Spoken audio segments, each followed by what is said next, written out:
Ben vatandaşım. عزیزم نصف کن دیگه این چجوری بیچاره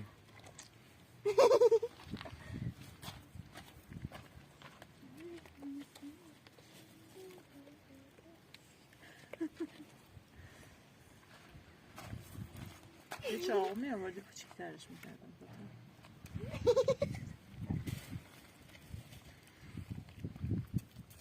بیا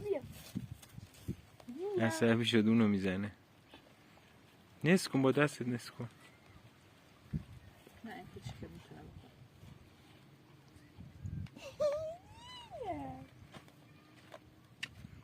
من اینو نمی‌دونم میتونم بخورم. شلوغش.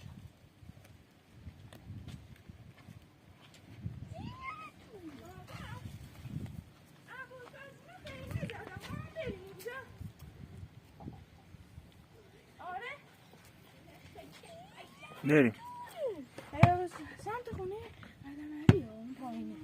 نزن میترسه نزن زن. باش بریم